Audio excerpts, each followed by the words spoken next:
Como de hábito, eu vou recolher 3 perguntas, aí voltamos aqui para a mesa e aí sucessivamente até um tempo razoável. O ministro Partini tinha pedido, levantado a mão para fazer uma pergunta, presumo que a vontade de fazer pergunta permaneça. Se isto é fato, então começo pelo senhor aqui, Lilian. Já que o meu nome foi referido, eu, como bom parlamentar... Vossa Excelência tem uma parte. Eu tenho direito a uma parte. Tem uma parte. A parte, imagina só. Anda tão desmoralizado e tão inconsistente, né, o debate parlamentar. Eu fico assim. Eu leio agora, hoje, para me sentir melhor, eu leio o Paulo Brossard, leio o Raul Pila, né? Eu sou pessoal parlamentarista, né? O que me resta é o parlamentarismo que desenvolveu-se na minha terra. Bom, mas a questão é a seguinte, já que a maior parte dos assuntos foram muito bem apresentados e discutidos pelos que me antecederam, eu não vou pretender querer agregar aquilo que muitas dessas coisas eu aprendi com vocês, especialmente com o Marcos, naquela sua atividade incessante de programa, só que você eu conheci mais com álcool, né? Mas na hora errada, quando assume um governo que tem problemas de convivência com a Petrobras, a primeira coisa que acontece é as prioridades da Petrobras são extintas. Então, isso é um problema, vai nos custar muito caro, mas quando brigam os dois, eu sei porque eu fui ministro de Minas e Energia também, eu tenho todos esses pecados. E eu estou vendo agora tudo se repetir. Você mencionou uma coisa muito importante, Antônio Márcio, que foi aquela questão de conscientizar o Brasil, tanto quanto possível, para a questão sanitária. Isso ainda continua sendo uma prioridade. Se não for, nós temos que restaurar. Porque muita gente esqueceu. Vou citar um exemplo. Inclusive, esses partidos políticos que assumiram por aí, um deles, lá no Rio Grande, foi quando o governador desse país, não pronuncia o nome desse partido, por vocação parlamentarista e libertária.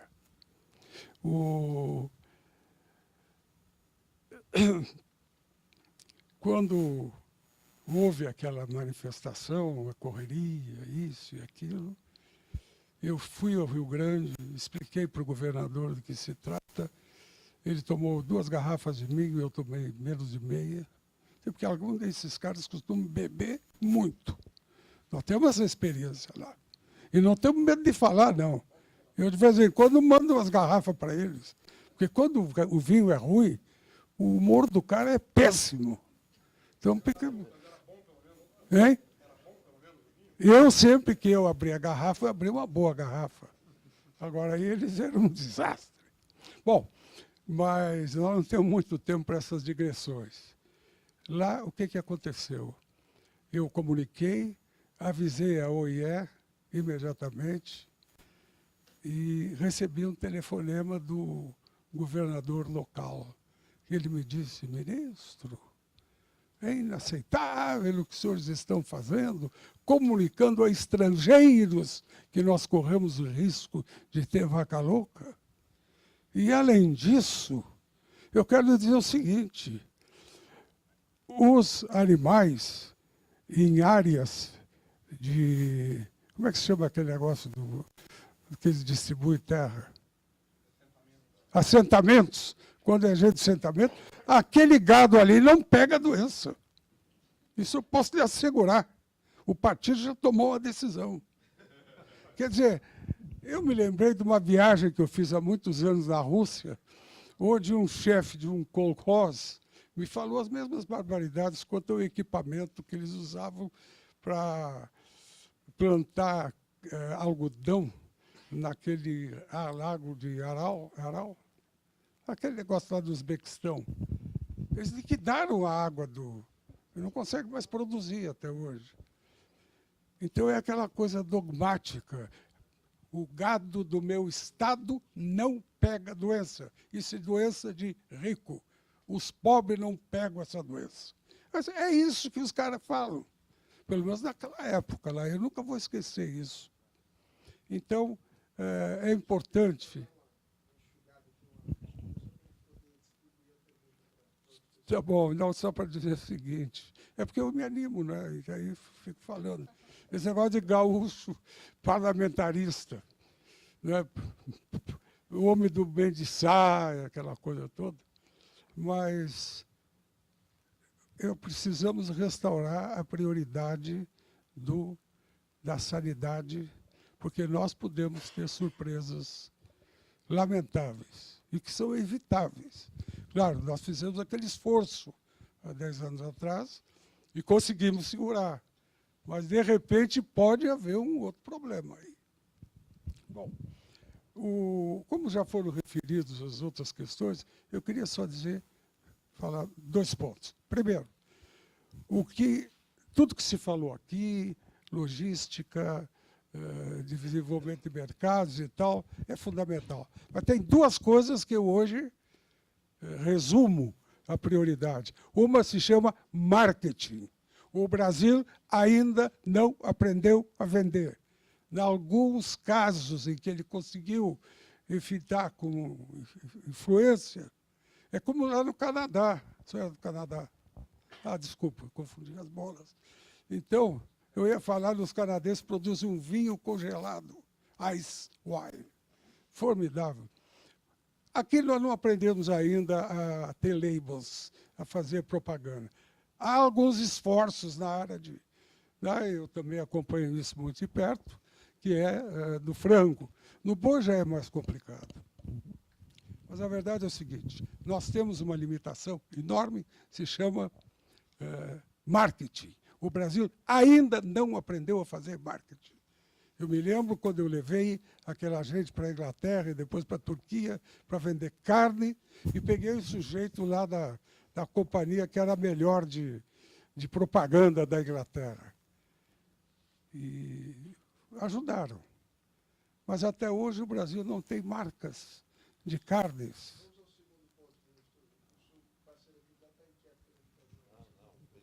Não, isso não tem. Então, o primeiro ponto é marketing. Nós temos que gastar mais tempo investindo em marketing. Eu me lembro que eu cheguei ao ponto de levar cardeais para comer churrasco em Roma.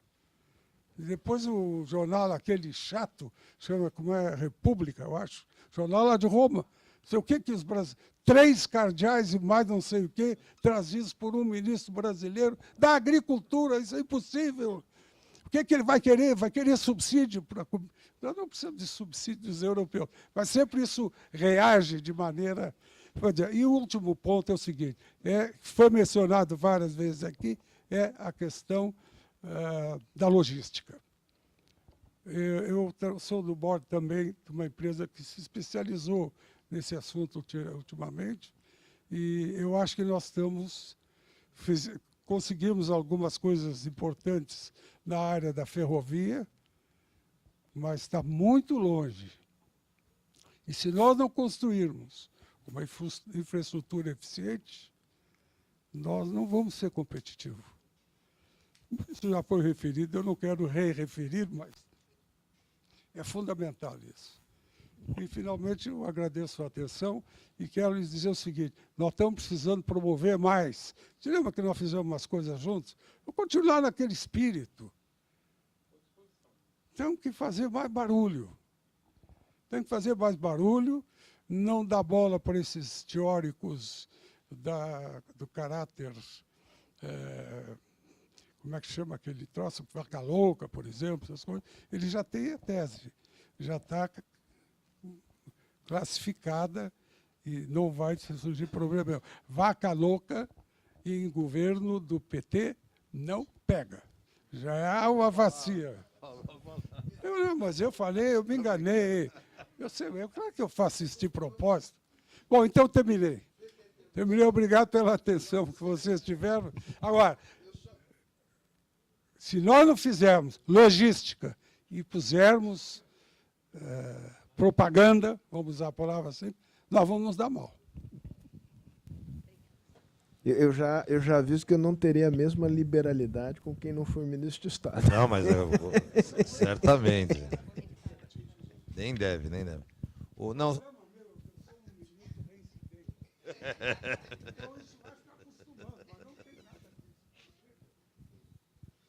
Não, só comentar, eu como engenheiro agrônomo aí que milito no mercado financeiro, muito ligado ao agronegócio há 30 e poucos anos, queria só comentar minha total comunhão de pensamento aí com o professor Antônio Márcio com relação às fragilidades desse falso gigante que é o agronegócio brasileiro, quer dizer, um gigante, mas com os pés claramente de barro e na verdade, nos últimos anos a gente viveu um ciclo muito positivo, né, em função muito das coisas comentadas aqui pelo professor João, dessa mudança estrutural que a gente teve na demanda por alimentos, principalmente grãos no mundo, e ainda um ciclo de bonança que foi prorrogado em 2012 em função da seca americana, tal, já era para ter acabado bem antes. E a gente notou nesses anos todos que realmente quando a bonança impera, quer dizer, a tendência de acomodação é enorme, né? E aí eu não estou falando só do governo, das políticas públicas, eu estou falando de toda a cadeia do agronegócio. E eu me lembro, durante esses anos de bonança, a gente vê alguma preocupação com a construção dessa rede de proteção, que o professor Antônio Márcio sempre cita nos artigos dele. Eu só vi acontecer ali no início de 2009, após uma crise financeira de proporções galácticas, como a gente viu acontecer, onde houve uma certa mobilização, mas como o Brasil só foi atingido por uma marolinha nessa crise, logo depois isso se dispersou e a gente continuou fazendo somente o urgente e a gente não faz o importante. Isso parece que é uma característica brasileira, assim, que tá no cerne do brasileiro só fazer o que é urgente e não fazer o importante. E com isso, a gente realmente não constrói toda essa rede de proteção e está muito vulnerável a situações de crise. Como a gente vai passar agora, esses próximos 2 anos vão mostrar claramente o que o professor está falando. E para nós, que somos de instituição financeira, isso é uma coisa que causa uma preocupação muito grande e a gente acaba não podendo ter uma atuação sustentável de apoio ao agronegócio, porque a tendência a voos de galinha é muito grande. Então, só deixar esse comentário. Agora, não podia deixar de aproveitar o Marcos aí, para a gente ser um pouquinho mais específico em algumas questões que são muito importantes. Eu acho que ele trabalha numa empresa que vai agora inaugurar um investimento muito importante. Está sendo feito lá uma unidade de processamento em Abu Dhabi. E, se fosse possível, ele comentar um pouco, para a gente aprofundar um pouquinho a discussão, das diferenças fundamentais que existem entre o custo Brasil e o custo Abu Dhabi, para ficar claro para nós, além de todas as fragilidades apontadas pelo Antônio Márcio, as fragilidades que porteira para fora, que envolve tributário, logística, burocracia, custos trabalhistas, questões de toda a ordem aí que realmente fazem o custo Brasil simplesmente ser uma coisa insuportável. Era isso. Mais uma pergunta aqui na primeira rodada, aqui na minha ponta esquerda. Aqui. Eu quero fazer uma pergunta em forma de provocação. Eu sou também do mercado financeiro, que nem o Alexandre, mas eu sou brasileiro há menos tempo do que a maioria aqui, porque eu sou brasileiro há pouco mais de 10 anos. E eu me lembro, quando eu era estrangeiro, que eu cheguei no Brasil, tem uma coisa que eu amei no Brasil, que o pessoal falava, sabe, aqui a gente tem que fazer os negócios apesar do governo. A gente não tem que ligar muito para o governo, porque o governo não presta. Então, se a gente quer alguma coisa, a gente tem que construir, né? E eu tenho a impressão que o Brasil foi mal acostumado por bons governos na era FHC, por exemplo, e perder um pouco essa característica que hoje está muito necessária, porque, digamos, minha opinião, pelo menos, é que o governo talvez não seja tão bom assim hoje, né?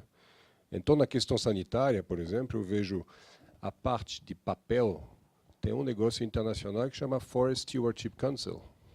Se fizer a certificação da sua plantação, você já pode vender no mundo, já... Ninguém esperou para o governo criar um standard, porque talvez isso está sendo feito há 20 anos e não sai. Então, será que na parte gado e outras produções, essa ideia não seria uma boa ideia? Vamos, não esqueça o governo não vai ajudar. A gente vê na infraestrutura, é mais difícil na infraestrutura, mas será que isso não é uma pista? Eu deixo a pergunta assim, em aberto.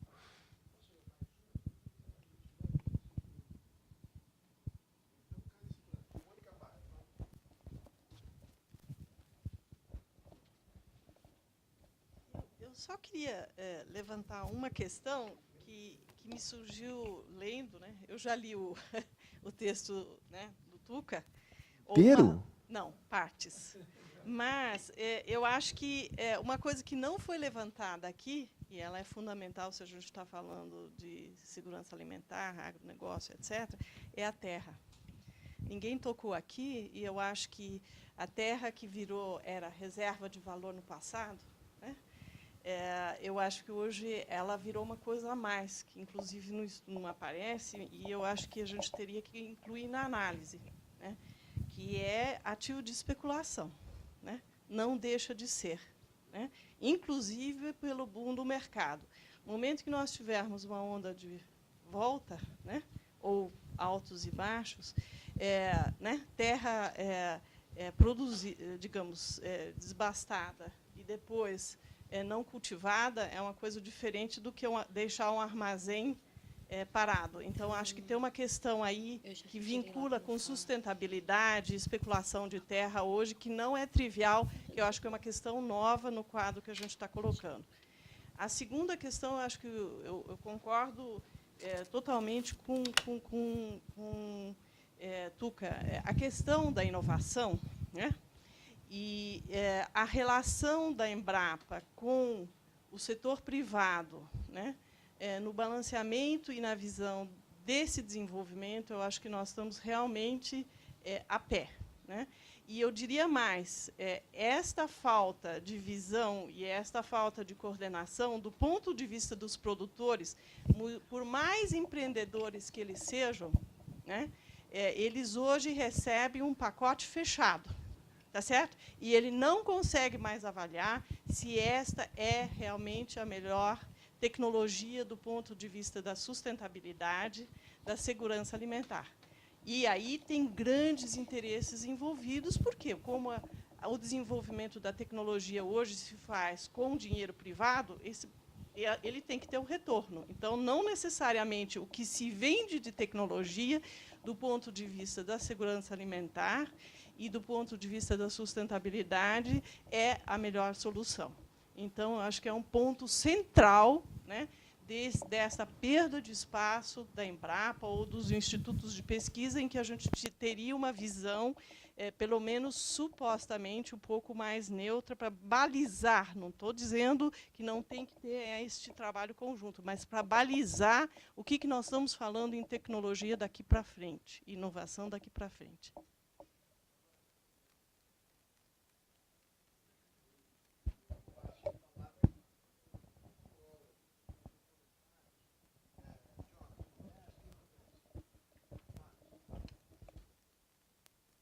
Primeiro ponto. Primeiro, eu queria só dizer o seguinte, eu tendo a não gostar dessa palavra crise de commodities nesse momento, porque eu acho que o que eu estou mostrando aqui é a oportunidade gigantesca que a gente tem. Agora, duas coisas. Primeiro, as commodities não ciclam juntas, certo? Essa ideia que porque a soja e o milho estão com preço mais baixo depois de 4, 5 anos de euforia por problemas climáticos no Brasil e lá nos Estados Unidos, não quer dizer que todo mundo está mal. Quer dizer, de fato, o preço da soja e do milho um dia cai, e caiu agora. Mas quando cai a soja e milho, quem faz carne ganha. e não perde, certo? Então, a gente tem que entender que as coisas não são assim, porque a gente tem uma visão muito focada em grãos, porque foi o que o mundo nos ofereceu como oportunidade. A China, infelizmente, só se abriu para a soja. 70% do que o Brasil exporta para a China é minério de ferro e soja, 80%. Se a China comprasse carne em vez de comprar soja, nós estaríamos num ciclo bom e não num ciclo ruim. Tá?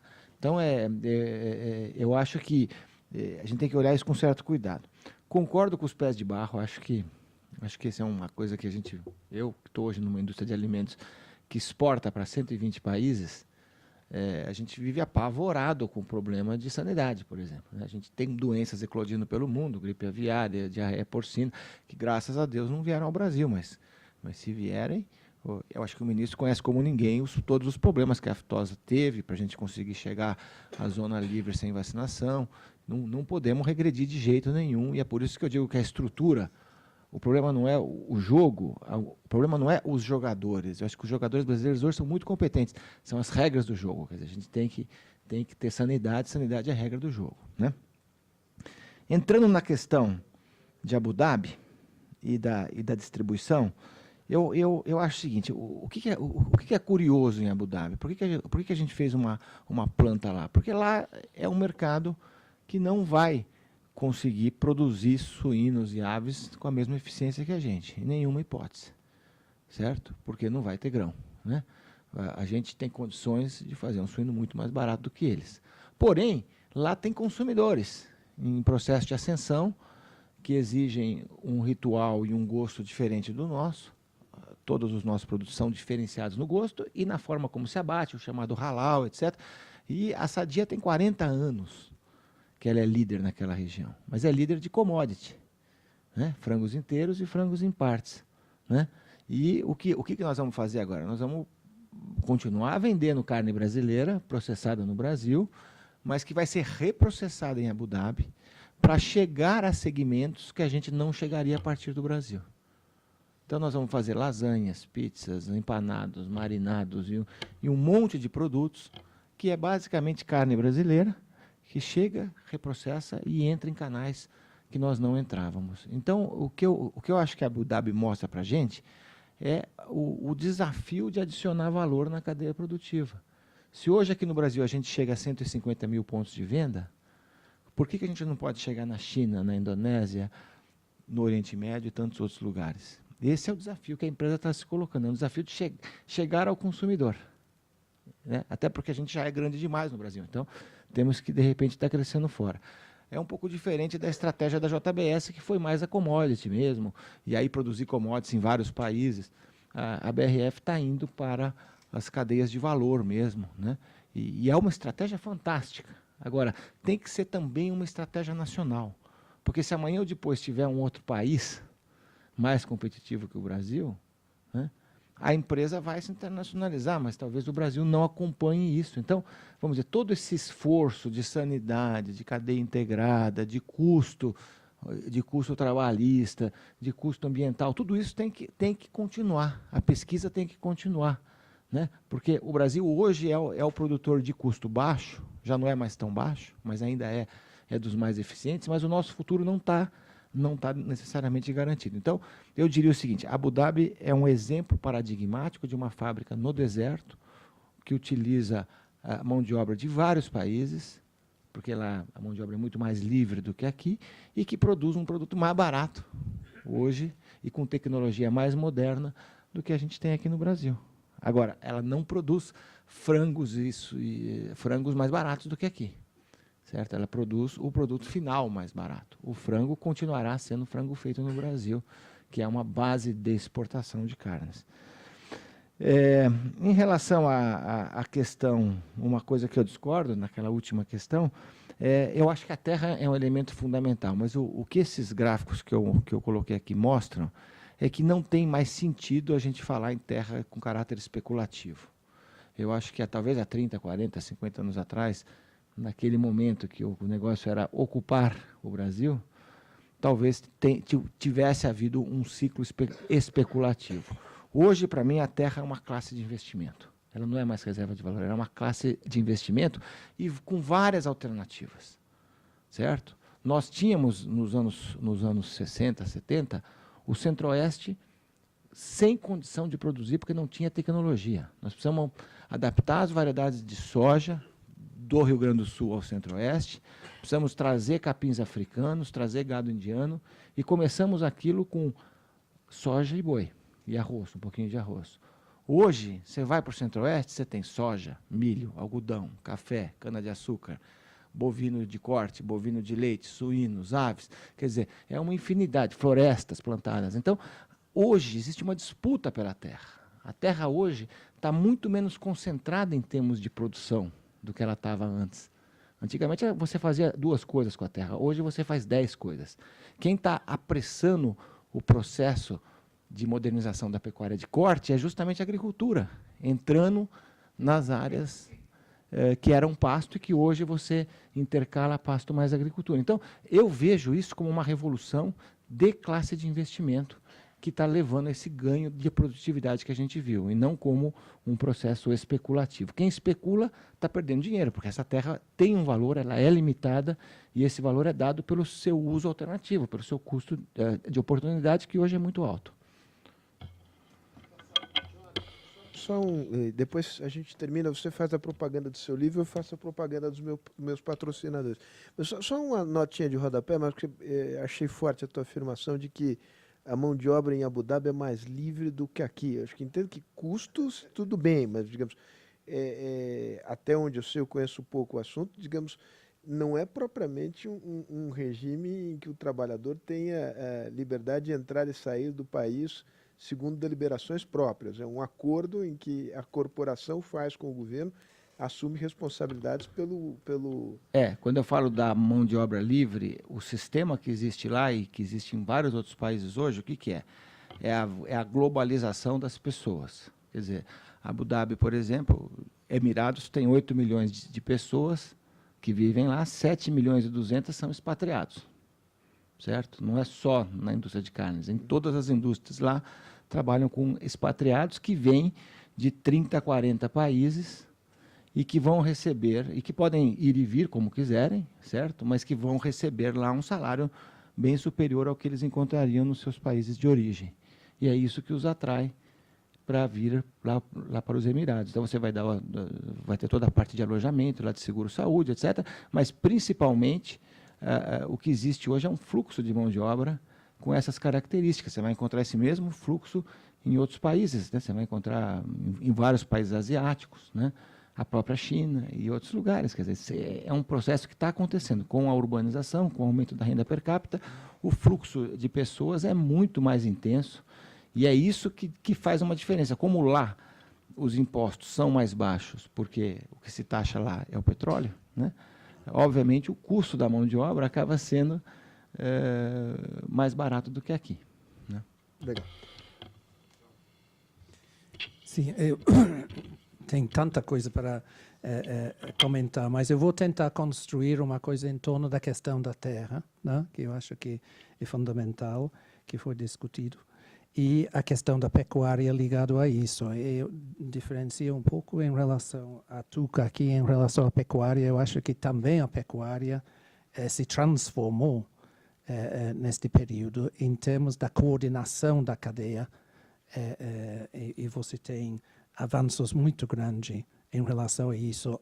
O cálculo hoje em dia do IBGE é que a abate informal baixou de 40% para 10% neste período. Então, tem elementos ali que são realmente muito importantes. Mas tem uma questão, terra não é especulativa no sentido antigo, mas a terra está sendo integrado como ativo financeiro numa maneira que é muito nova no Brasil e que vem de outros países, mas também vem da Argentina.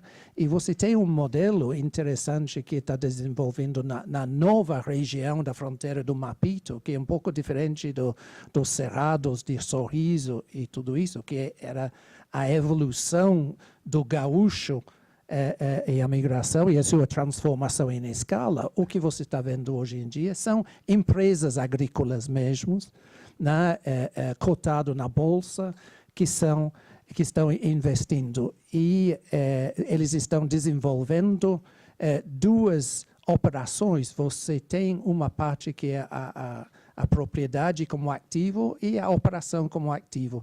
Então, que isso pode gerar muito liquidez novo no campo, tem uma inovação financeira neste sentido, mas, ao mesmo tempo, ele está criando um modelo que eu acho que neste livro você fala da argentinização dos cerrados, né?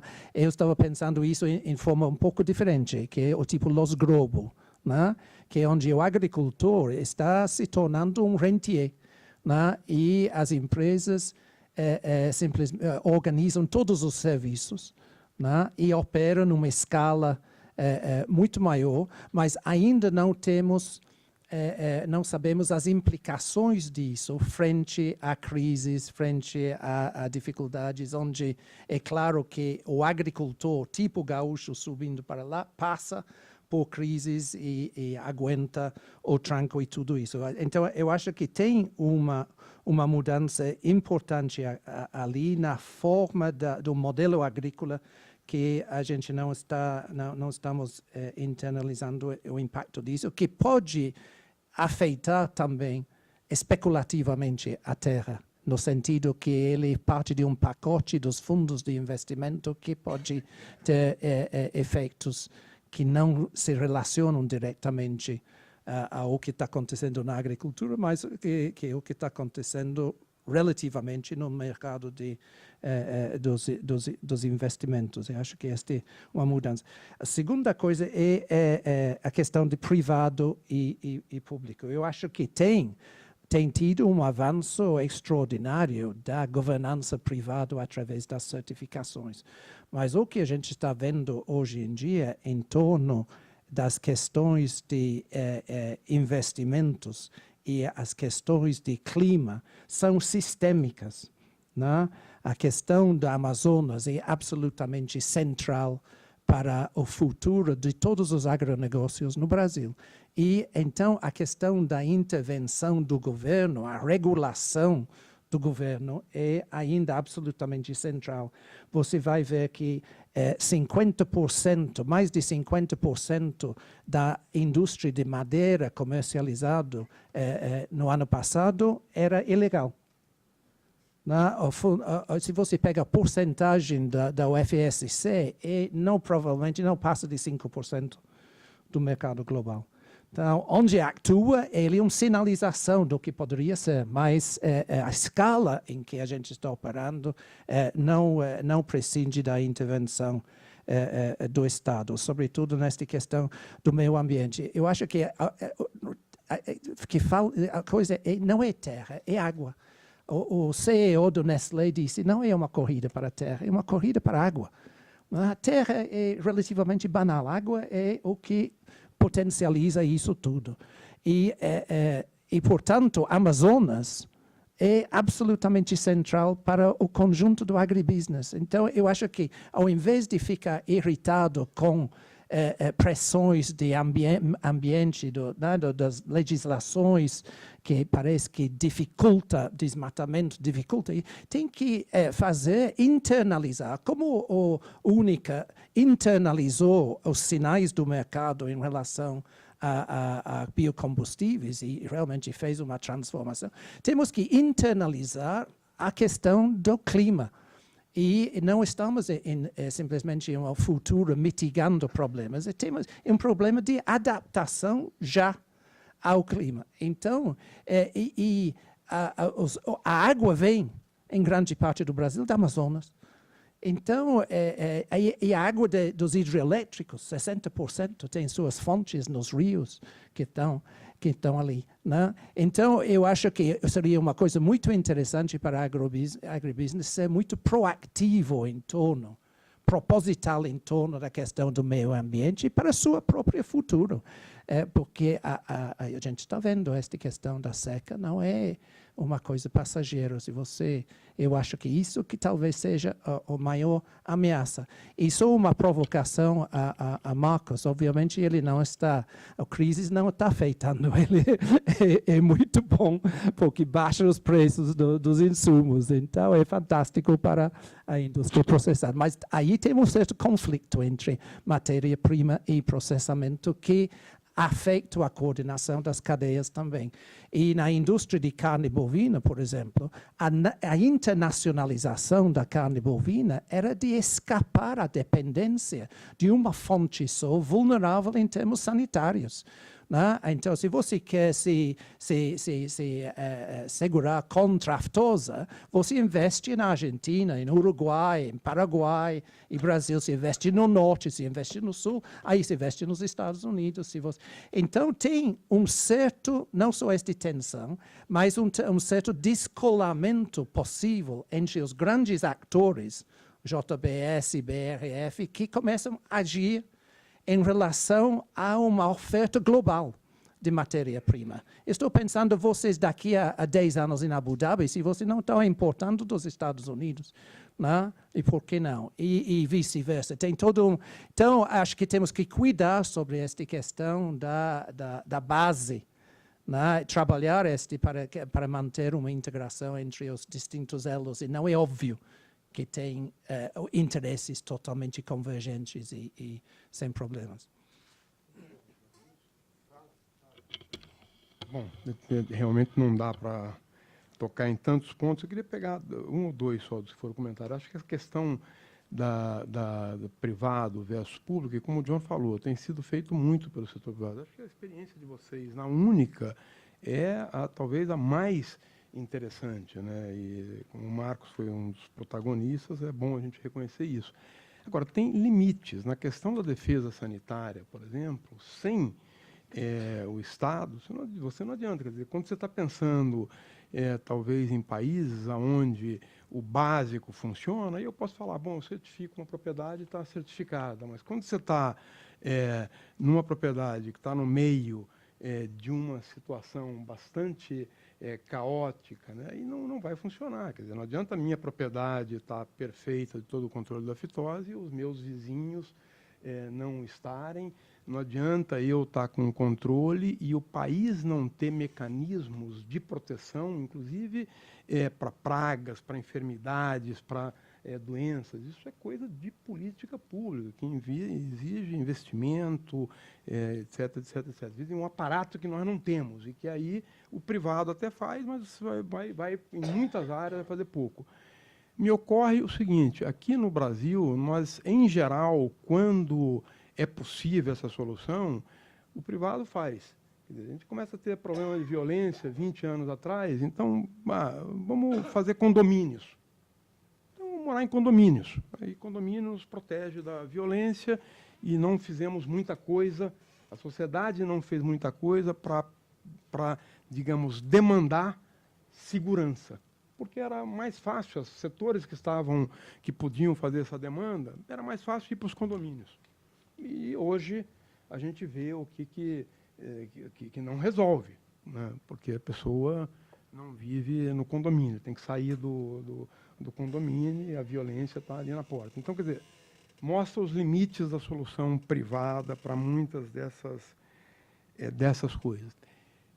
Eu acho que esse ponto que o John comentou, dessa mudança de modelo para, né, um modelo corporativo, é muito importante. Mas tem uma outra mudança, John, que vai junto com essa, é que o modelo do gaúcho também está tendo que mudar. Porque o modelo do gaúcho, que foi um modelo um pouco, né, unidade familiar em grande escala, e que depois começou a contar com mão de obra também barata, etc., etc., ele funciona no grãos onde você é possível mecanizar. Mas você tem vários setores, vários segmentos que são absolutamente importantes, que hoje sofrem com escassez de mão de obra, com encarecimento da mão de obra. E nós não estamos preparados. Como que vamos lidar com isso? O café, por exemplo, né?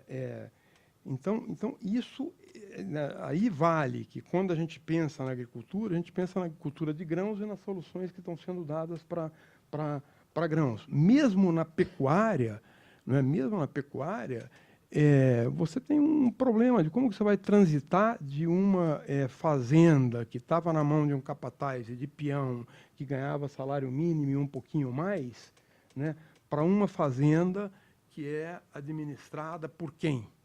Pelo veterinário. Mas aqui no Brasil o doutor não pega no pesado. Doutor, nós criamos Uma estrutura onde doutor é doutor.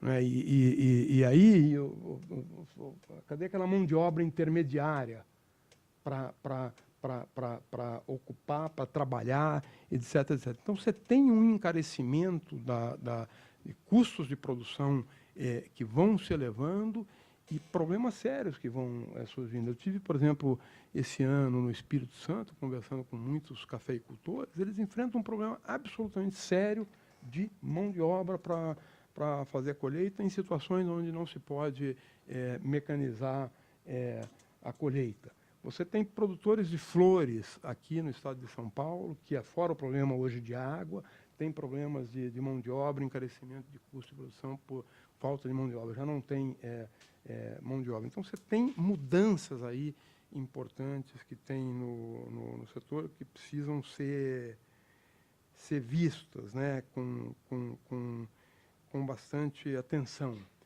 A questão do ciclo, Marco, que não são juntos, de fato é verdade, mas você tem alguns segmentos que criam um ambiente de crise. Quer dizer, quando cai o preço da soja e do milho, da mesma maneira que a gente sempre analisou o boom pela soja e para o milho, e nesses últimos anos mesmo, né, o setor de açúcar e álcool na maior crise, a gente continuou falando do boom do agronegócio, que a soja e o milho estavam, né, em alta. Né? São setores que sinalizam muito forte, e aí não tem compensação.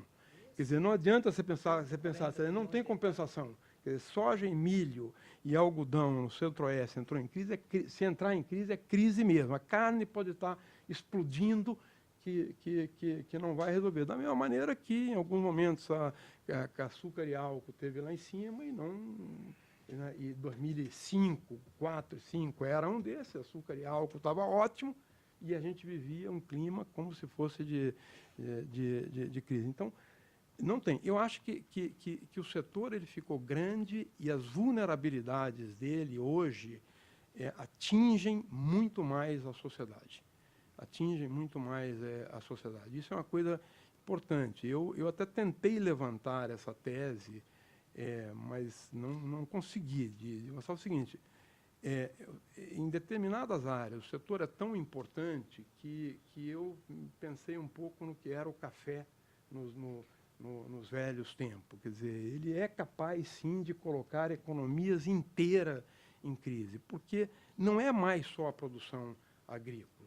É um complexo, é uma cadeia inteira que está montada. E essa cadeia inteira pode entrar em crise devido às vulnerabilidades. E aí, as operações que vocês têm em Mato Grosso, por exemplo, não necessariamente vão estar bem, apesar do grão estar mais barato lá em Mato Grosso. Quer dizer, então esse é um ponto da vulnerabilidade, aumentou muito diante desses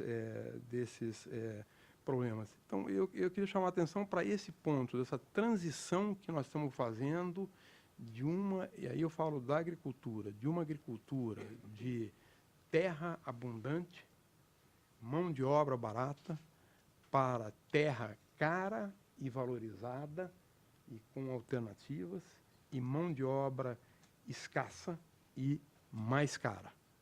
Essa transição que vem sendo feita nos últimos 20 anos e que, em alguns setores, foi bem sucedida, né, não concluiu e agora vai se aprofundar. Então, muda completamente o modelo. Então, a questão é o que vai acontecer com o produtor, né, o tradicional, que sempre teve esse modelo, o patronal tradicional, que sempre contou com o seu capataz, com o seu peão e com a sua coisa, e que já não consegue fazer assim.